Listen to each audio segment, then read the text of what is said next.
Hi, this is Vaughan at westcottbellpottery.ca, Nova Scotia, Canada. I just showed you a bunch of photographs of the garden. It's September 18th. Amazing, almost 3 weeks of this month gone. So we're in that danger zone now where we can get some cold nights. But the garden's looking good, and one year we had a good flowery sort of courtyard here right into December. So who knows, I might be watering for a long time yet. Okay, cone 6 oxidation. Okay, let's open her up.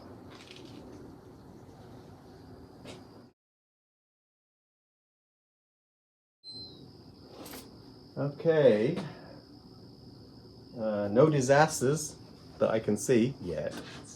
I just had a mouse run across the courtyard. Okay, how hot? It's hot, but I can touch it, but I think I'll leave the top for a little while.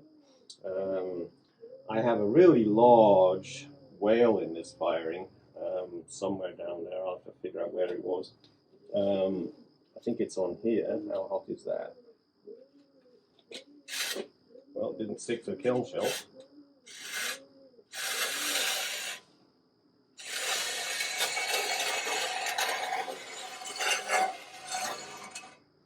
Okay, it's another triple whale, and I just did a video on making this, so I thought, okay, this one has to be remade, and I just remade it.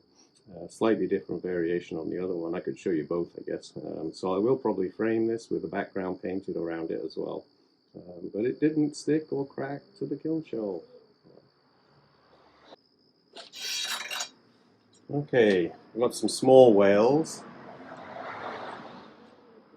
I've been selling the wall pieces off the front of the studio all summer and had to keep making them just about every 10 days. I'd make another batch of about 20. So just did a whole bunch this time, and they'll be around for a long time too, because now the season is kind of over. Things are slowing down. I don't sell as many off the front until Christmas. So I'll go through these quickly. There's another one there. Huh. Something blew out right where the hole is there. I'll have to refire this one. Here's a good one as well. Nothing wrong with this one. And here was a fish that had not made it through the last firing with all the fish. So I did another one. It wasn't one of the happy fish. It was more subdued coloring. The glazes are like bright blue, variegated blue, apple green, and some so-called white. Very long traditional whale.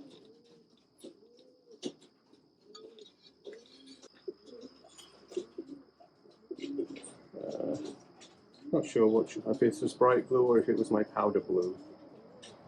Another small whale. So just that one blowout on one of them.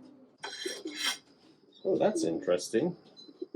I mixed up a new oatmeal, and it's sort of got a dusty pink because it's supposed to be the beach, sort of yellowish color. I'm not quite sure what that caused that, because chrome tin pink usually does that, and both glazes didn't have chrome tin pink, any chrome in them, and there's no chrome in that piece as far as I can tell with the glazes.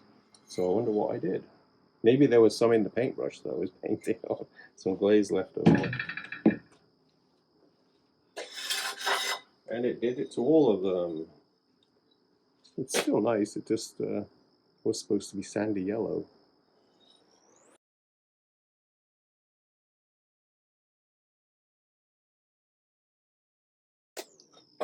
But some of the gassing off fumes from when a glaze is fired, because this has chrome in it. This is my raspberry glaze, and there's just a tiny bit of chrome in the glaze. But the fumes from it can actually affect other tin glazes in your firing. It could be that. Just a little bit of this in the kiln affects the whole kiln atmosphere. But that's a nice mug. Raspberry with variegated blue and oatmeal. And there's a couple of little tea bowls. Same glazes, but the green on the bottom is my matte turquoise because it always shows up chattering so well.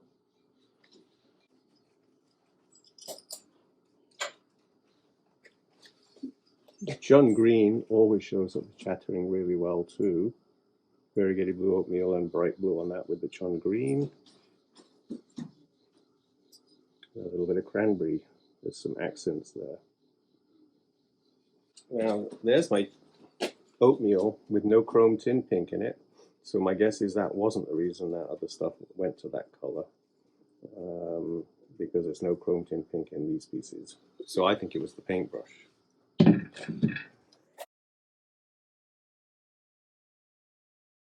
look at all the, everything was perfect, and then you get one out with some blister bubbles. Isn't that weird? I'll have to refire it. It'd be easy enough to do, but why?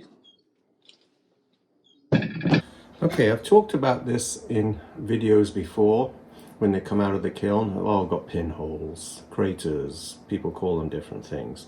But it's where the glaze has potentially had some dust on the piece when you glazed it, and that stops the glaze from adhering. Or it could be that the piece is starting to be over-fired. Or it could even be under firing. I mean, there's so many things nobody really knows, I guess.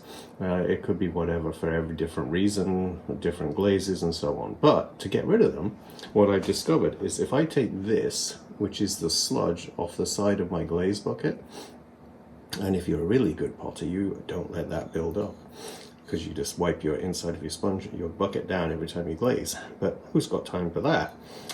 So I just put it on the piece and basically spend some time, just a minute, just brushing it around wherever I've got those pinholes. So obviously you've got to try and use the glaze that you've actually got on the piece already, and it will show. So I've got bright blue in the center of this, and I'm looking for where the pinholes are, brushing it, and I've got way too much on there. So then I get another piece and get one out. I've got another one there that has the same problem. So I simply take it when I've got a nice amount, obviously sitting inside all those pinholes. Then I sort of smooth it off, leaving as much on as possible, and drop it onto the next piece that I have to do, go back into the glaze bucket. And then just kind of try and make it sort of presentable, I guess, so we don't want it to look horrible on your finished piece. I found that I can do this a lot with the oatmeal glaze that I use. The bright blue on these pieces I've done before, and it looks good. It actually looks really good sometimes. I don't know why that is, but I fetched balls out that look so much better than when they went in. Not just the pinhole covering, but the glaze covering and everything. So it looks like that. And then basically let it dry, and then put it in the kiln. And the other glob that we have here, I'll just move on to the next piece and do the same thing again.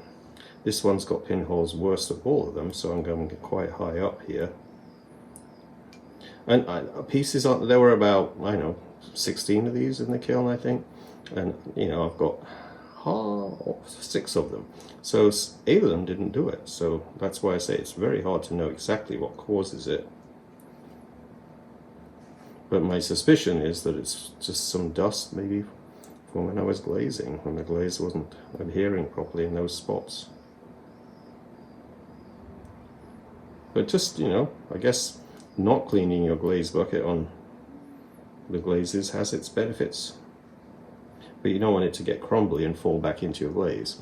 But there's another one. So I'm going to refire these, and I'll show you what they look like at the end of the video.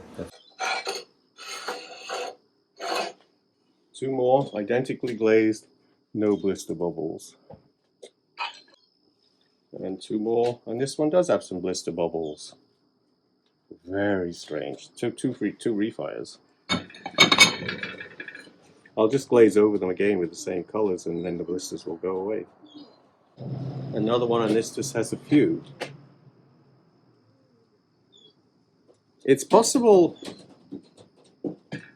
that there could have just been some dust on the piece. But anyway, I can get rid of them in the next firing. 2 more T-balls. Another one of the Cove series mugs. And one of the Shake It Up. This was a refire,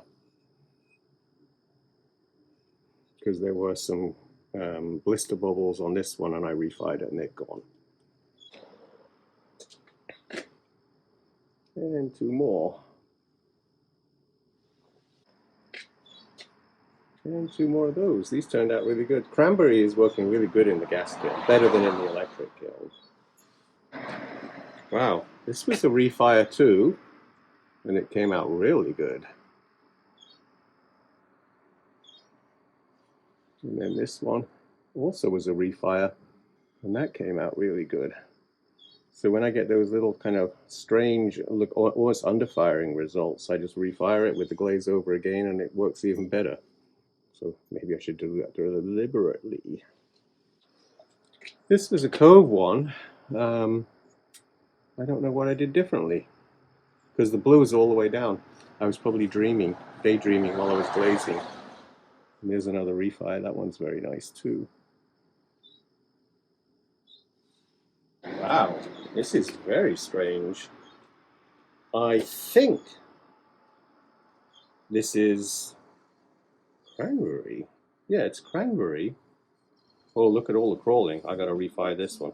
When that happens, I take the sludge off the side of the glaze bucket with a palette knife, and I pull it across and smooth until it fills in all the little craters. And then I refire it. So I'll have to do it a little bit here. The glaze seems like it was really thick, and that's what caused that. But what gave me this purple effect using the raspberry glaze, I do not know. This is an order for somebody who wanted some Nova Scotia mugs, so I've done a whole set that she can pick her favorite. And they each one are a slightly different color, so these two are the same, but I wanted to give her choices.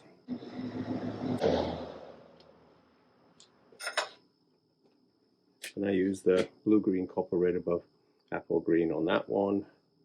And I think I have blue on the bottom, but it seems to have faded out, mostly the blue on that one. And two more. That one, I can't quite figure out what I did there. But they were all the Cove style glazing with different colors to kind of see if I could come up with a slightly different effect that was really nice. This is a special order, which took a while to make, for a lady who has a charity organization. I made these once before, and she wanted 3 more. So it's for volunteers that work for her. These people grant wishes to children with illnesses. The volunteers take the children for whatever the wish is. Go to the zoo or meet somebody hopefully famous. This was a refire as well. And boy, my refires are all so much nicer. I just, I had some sort of crawling going on, and I you did what I just described, with the thick, pasty glaze from the side of the bucket, and it really turned out nice. This is Chun Green. There'll be a bunch of noodle bowls with chopsticks in the gallery coming in this fine, but the chattering is really nice. The cones on the bottom. What did I do with the top one? Oh, here it is. Top, bottom, pretty perfect again. Here are 2 identically glazed bowls, both looking pretty nice. This one was close to the gas flame, so it's got a bit bleached out, but the chattering is really cool. That one, lovely. And there's another one of them. Oh, a few drips there, but I don't think that's very zen. And 2 more Cove series mugs. Now we got some frames. So I have tiles ready to go in these. There's another one too. We have gaps on the walls in the gallery, so these will get framed. Another one of those. It's folk art white and bright blue. And there's another one with pinholes, so I'll have to reglaze that one too, just a few. And then another frame. And the same shelf, no pinholes. Isn't that weird? Dark blue, bright blue, and oatmeal. The dark blue is spectacular in the gas kiln. It does, however, depend on where it is in the kiln, because this one's a little bit more matte than this one, which identically glazed, but different places in the kiln, and gas kilns do that. You can see there's a satinness to this one in places. Bizarrely, I never used the cranberry for a long time. It's raspberry or cranberry, I call it. In the gas kiln, it looks terrific. You almost have that kind of copper red look with it. But in the electric kiln, it's dead. It's boring. So, anyway, these look nice. Oh, there's some noodle balls. I did some sort of odd splashing in that one, you can see. Well, maybe you can't see. This with a paintbrush, I was just flicking and just to give it a kind of abstract look. Didn't show up enough. And more purple, chun green, and bright blue without variegated blue and oatmeal. So that one looks really good on the outside. It's hard to see. I'm not sure if you can see, but there were splashes of bright blue over the dark blue to kind of see whether it would give me a nice effect, and it just isn't visible enough. I hope you can hear the seagulls above. They're just running around on my metal roof. They have those flat, flat, flat kind of feet. Because they slip on a metal roof, so it makes a lot of noise. Another cranberry, which is really rich.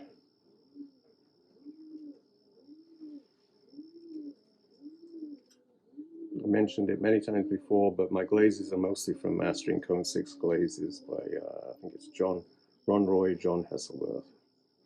It's about $50 to buy the book. It's a terrific book. There's more glazes in there than I'll ever use in my life. There's a dark blue bowl.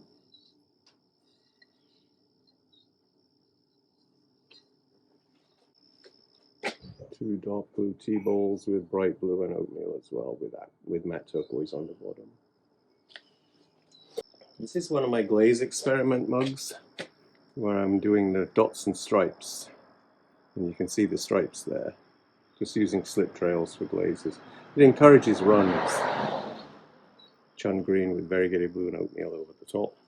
Dark blue, variegated blue, and oatmeal over the top as well. You have a run with a Tenriku gold. Surprise, surprise. But I can grind it off. It's just a little bump on one side. So that'll be savable. But really pretty. When it runs, it's pretty. But I think on the outside of these pieces, I'm just going to have to admit to using a different glaze on the bottom than I do with Tenriku on the top, and then just let it run down into a matte glaze on the bottom so that we don't encourage the run further down. And the same again. So stop dipping this one all the way into the Tenriku gold for the first dip, because it gets the inside and the outside, but that's what you get. So another grinding. This one you can see a bit better, I think, where I'm splashing the bright blue over the dark blue to give it it doesn't show up enough though. I've got to figure out a different glaze to do that. And then another beautiful cranberry.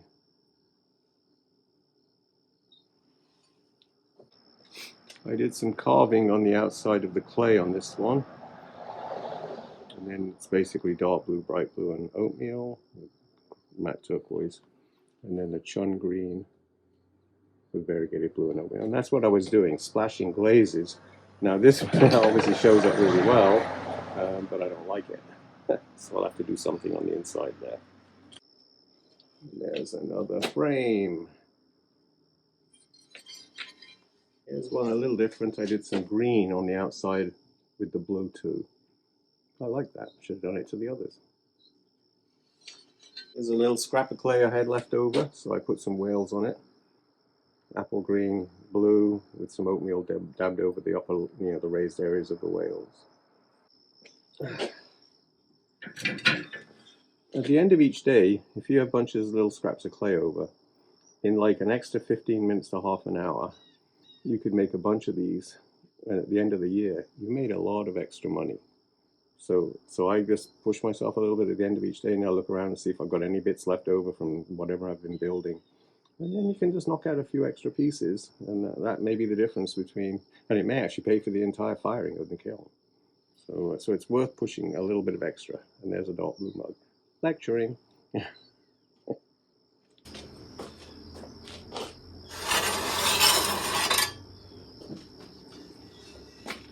The larger of the frames in here. And there's another one. The last one, I think. Yeah, no more frames in here. I'm glad I did the green on it. I like that. Here's a couple of noodle bowls in the Cove series with lots of chattering on the outside. That worked really nice. Another Cranberry, which is really nice. Wow. This one really worked nice. No crawling, good. So the Cranberry glaze is really, wow. It's like almost a reduction oxblood red, copper red.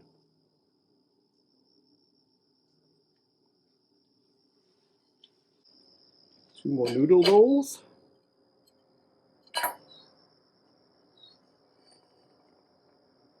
And I think this is the purple, and this is the Cranberry.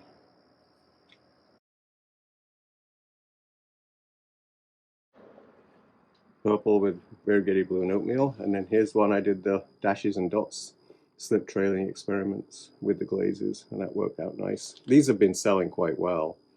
I've put an extra $4 on the price for each mug when I'm doing all this extra slip trailing glazing. The little tea bowls have been very cute.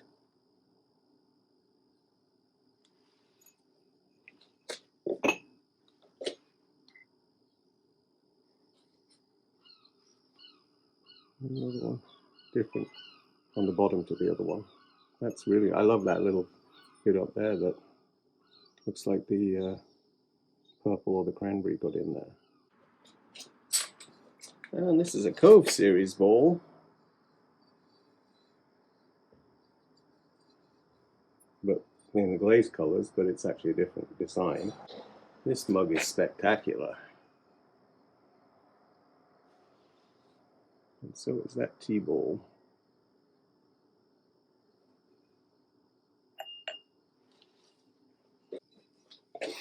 And two more of them.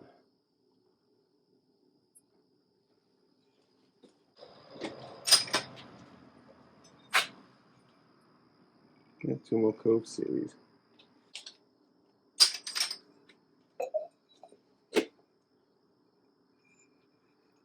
This was a refire. Dark blue with very bright blue and oatmeal over the top. And finally, last two in the firing, two Cove bowls for noodles. Well, it's September 28th today, and we still have flowers. My sister said they had frost in England already, but so I feel lucky that you know, we're going to get into October. There's no cold nights coming up. We low down to about 10 degrees each night, but that's not bad if it's centigrade.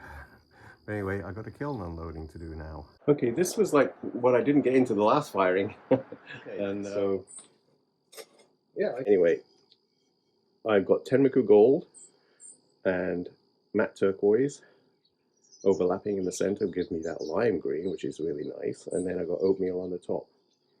So too bad nobody will see the inside because it'll be covered in soil. But another matte turquoise, some drips there. That's kind of nice. Drips are always one of those things you wonder, does it look like a mistake, or is it just nice and kind of just sort of the way it's going to be? But matte turquoise, and then over the top, I don't even know. I think I did dark blue, but I have no clue. I don't think it was dark blue, but it could have been. I may have even had oatmeal over the edge as well, just don't remember. Another Tenmoku with matte turquoise overlapping with oatmeal on the top.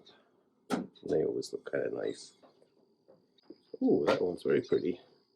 Tenmoku, I must have done it thinner, I'm not sure, but it looks very nice. And look at that yellow where the matte turquoise and the Tenmoku overlap. Where did that come from? I have no clue. But it's Tenmuku Gold and matte turquoise. We better remember that because it's really good. I think I did that once before. But this one's really nice. Another one there. That yellow's gonna have to try that deliberately. So I guess it was Tenmuku Gold and then matte turquoise, I think, was dipped over the top. But I could try it both way around to see what happens. But it's really pretty. Okay, I'm just taking out a couple of the little trays I did with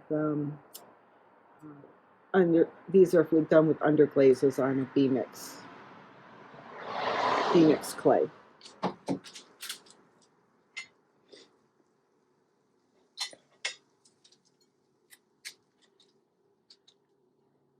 So this is the kind of technique where I put one layer of the underglazes on for the bisque firing, and then a second layer goes on before the glaze firing.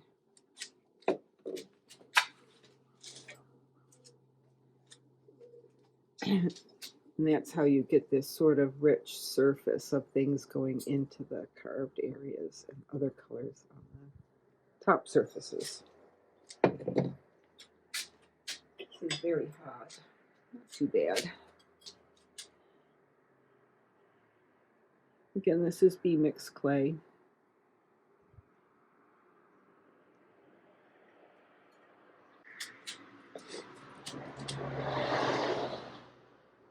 When I'm doing this, I kind of let when I'm doing that second layer, I kind of let the one color kind of come into, come into the other areas. Like you can see over the ears here. So that it doesn't look like coloring book. And this one is slightly different in that I did not rub in a second layer. I just left it at the first layer that I put on before the bisque. This one is different also because it has sprigged decoration, you know, these shells and things that I put the clay in a mold, and this is also quite hot. Whew. A little bit of sprigging at the bottom. This is kind of hot to hold right now. Boop. That's it. You just do these to make use of little scraps that are left over. Okay. I'll show you this one a bit closer because this was too hot for Jackie to hold, but I think I have no sense left in my fingertips at all. Yeah. The sprigging's at the bottom. You can see the shells, and then the rest of it is done with textured stamps.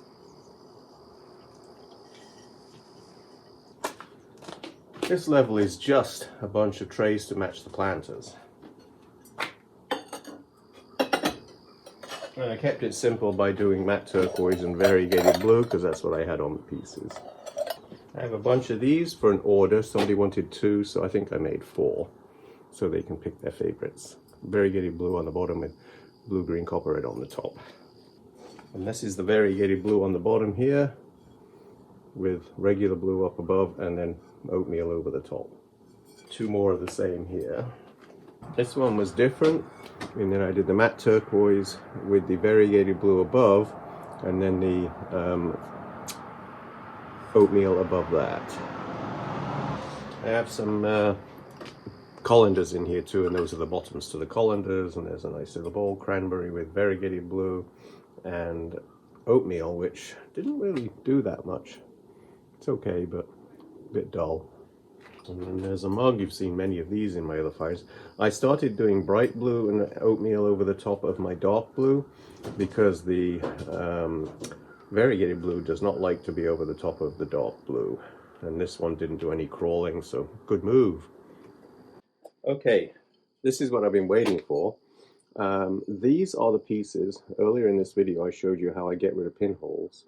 Craters, pinholes, people call it by different names. So look at that reflection, no pinholes. So it works. And these are there's about 7 of these I think in this fire, and we'll see if all of them came out just like this. Which is actually great because I saved a bunch of pieces.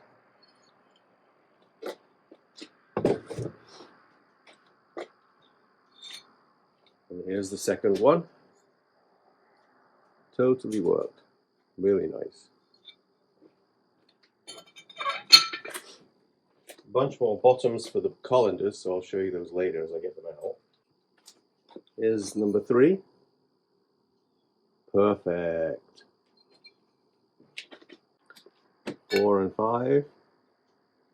This one has some really subtle ones that are still there, but let me see whether they're... This one doesn't, totally clear.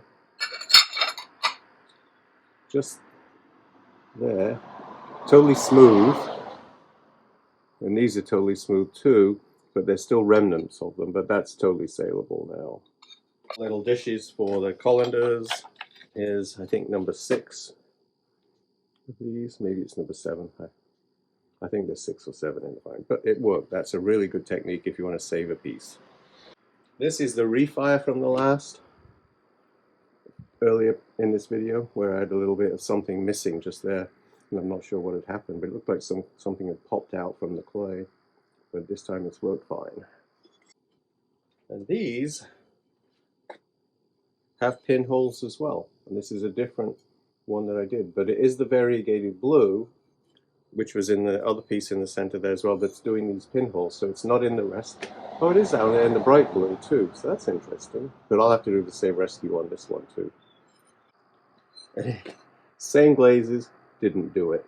It's interesting. I don't know where this pink is coming from. It's in my yellow, and I brushed this on again, and we've got the same pink. And I just tried a different way of doing it on another set of plates going in the next firing.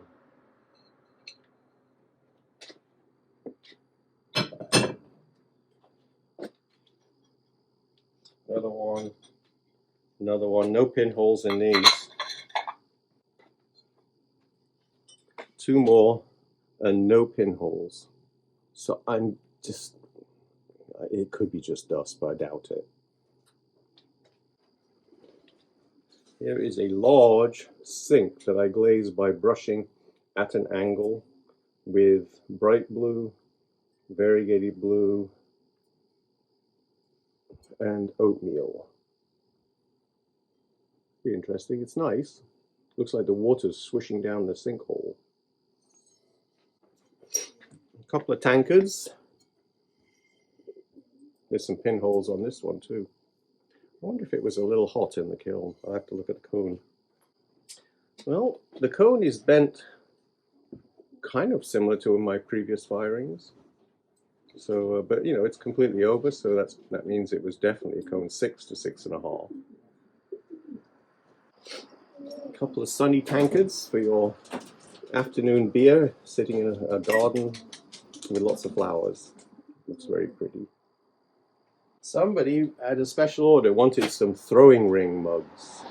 I did this. It's an order, they want 2 of them, and they wanted them huge, like 2-pint mugs. So I think these are easily 2 pints. And 2 more. It'd be kind of heavy to pick up once you got that full of 2 pints of beer. But they wanted them slightly squared at the bottom and lots of throwing rings. 2 more of these, which have that pinky glow in them. No clue. Where did that come from? It was my yellow and my oatmeal that I mixed together to give myself a slightly sandier color, and it's just, you know, it's just coming out pink. And I thought it was the brush, but these were with a different brush. No idea. Just have no idea. Now we have a bunch of fish, which I tried adding my cranberry to. So these will be risky. I'm not sure if people will go for the cranberry in such a large area. I don't usually use it too much like that. Although the cranberry mugs recently have been really nice. There's another one. I'm not sure about the lips either, because I did brown over the oatmeal. I could always refire these, I suppose, if they don't sell. And another one. It'll be interesting to see. It'll look different on the display, so it'll add a lot of variation to the colors I've already got up there. So it might work in a whole, in a large picture of looking at them all swimming on the front of the building. I also dabbed another color over the cranberry that kind of seemed, all it did was sort of dull it a little bit. That's interesting. The cranberry absorbed whatever color it was I was dabbing over the top. I think I did some oatmeal for sure. Well, that one's better. I like it better on the fins than on the actual body.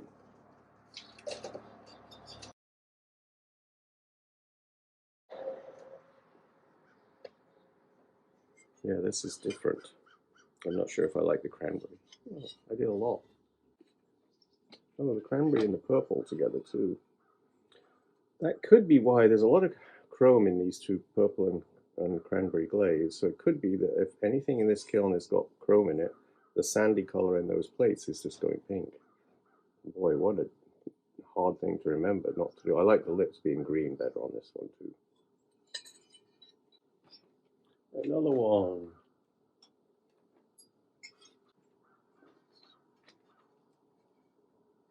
It should be like that maybe, or like that. And another one. And that's the last fish.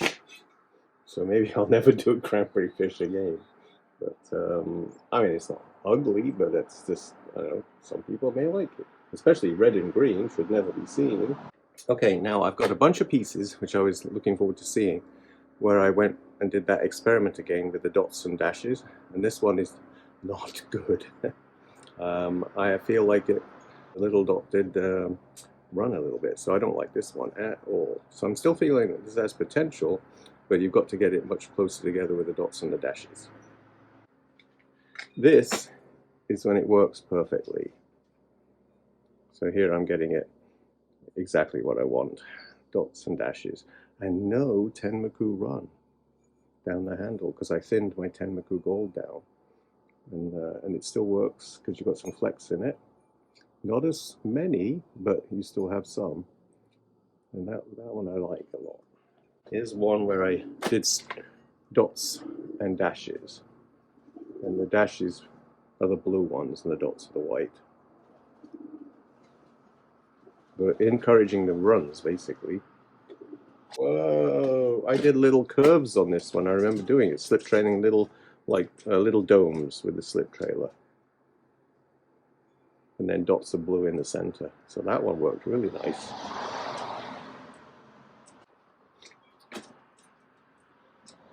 Another dashes, little dashes, encouraging runs because they were vertical dashes rather than horizontal. But it could have been just dots. I don't remember. But it was. It looks like dashes, but I think it might have just been dots that are running down. So isn't that nice? This one was definitely dashes. I remember doing that. So this the other one was dots. This was probably the dash one.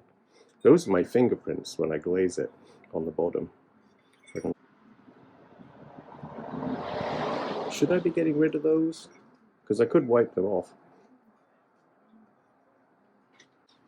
This is another one with those little. This is another one with those little curves, like little arches. This one's another dotted one. So I think I just need the dots closer together, although this is much better than the other one, which I did random. This one I did lines of dots. And here is another dots, dashes one. And I put cranberry on the bottom of all of them. I'm not sure if I'll do that again either. Boy, I had quite a hit with cranberry this firing. This is the purple, the cranberry, and then variegated blue and oatmeal. Interesting. Not my fave. Skip over them, but there's another one of the little tea balls. I will show you this one from this shelf because this is a slop green glaze that I have, where I mixed a couple of different old greens together to come see what they looked like, and it came out beautiful. This was a refire, and I showed it in the other firing, and it actually came out really nice on the outside, but the inside is a little bit weird. Little noodle bowl. The outside's really pretty though. Now I have a whole bunch. This is my fake ash glaze, and I dipped apple green over the top of it. I love that. That is really nice.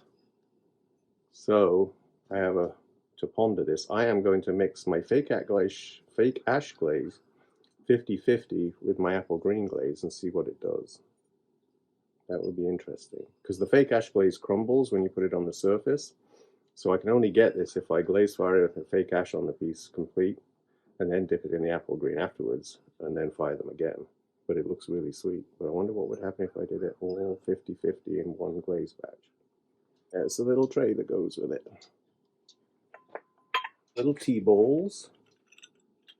So I have a whole batch of tea bowls. 2 more little drinking glasses.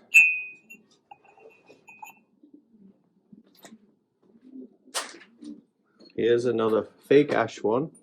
And in this one, I did the apple green on the rim and also in the bottom area and just brushed it on. But isn't it sweet? I love that. So I've got to play with these 2 glazes. 2 more berry balls here. So I have little plates to go underneath these as well. Sometimes I make really deep ones. People always want the deep one, but it kind of looks big to me. But 2 more. So there's the apple green one. Can you hear the pigeon? Now he shut up. They're all nesting in the eaves of this building. Special order for somebody. I think they're going to love them. They look terrific. I'm glad they worked out. That brown yellowy line that goes between those glazes, just bright blue, variegated blue, and oatmeal. But it looks terrific when it does that. It doesn't always do it. This is a refire. Earlier in this video, you saw this bowl with all the crawling on it. And on the inside it did good, and on the outside it still crawled because all the glaze ran down. I don't know if I'm going to fire that again. I may knock a few dollars off. 2 more tea bowls. Cranberry and purple, and just cranberry with variegated blue and oatmeal over it. Dark blue and then the matte turquoise both have variegated blue and oatmeal over the top. Oh no, I stopped and I did bright blue and oatmeal over the dark blue ones because it doesn't work anymore with the variegated blue. Here's one with sunny yellow. I think this one will sell. Makes the kitchen look bright and cheerful. Dark blue, bright blue, and oatmeal. Folk art white with green. Beautiful. There you go with the little tray. Matte turquoise and oatmeal with green. That's the size of the tray I like to do with these. Tenyoku gold, variegated blue and oatmeal. This is that slop green glaze. Oh, I should be remembering to use this more during the summer. It's almost the end and I forgot to, because it would have been good to get a bunch of these pieces out for the winter months when I can't do it probably. I don't think it will work in the electric kiln. I seem to remember discovering that. Dark blue and a cranberry one. We just had like 10 cars go by, so I didn't say anything. It's too noisy with the traffic. But anyway, I tried shipping to the US with the tariff thing going on at the moment, and I put the same 2 mugs in twice. First, it came out with a tariff of $29.61. I canceled that one to see if I put it in again, what would happen. And the second time it came out with a tariff of $36.53. So it's random. The tariff will be just applied, whatever their AI says, and the mugs are worth $34 each, $68 total, and the AI generated a value of $95, or was it $90? Something, anyway, a lot more than they were selling for, by at least $10 each. So it's not fair on you, and of course it's not fair on us either. So anyway, at the moment, unless you really, if you want to pay the tariff, I will do my best to get it shipped to you, but I'm not shipping to the US unless the customer pays the tariff. So sorry about that. So it just makes it not profitable to ship. So But if you want it and you're paying the tariff, I'll ship it to you. Thanks for watching.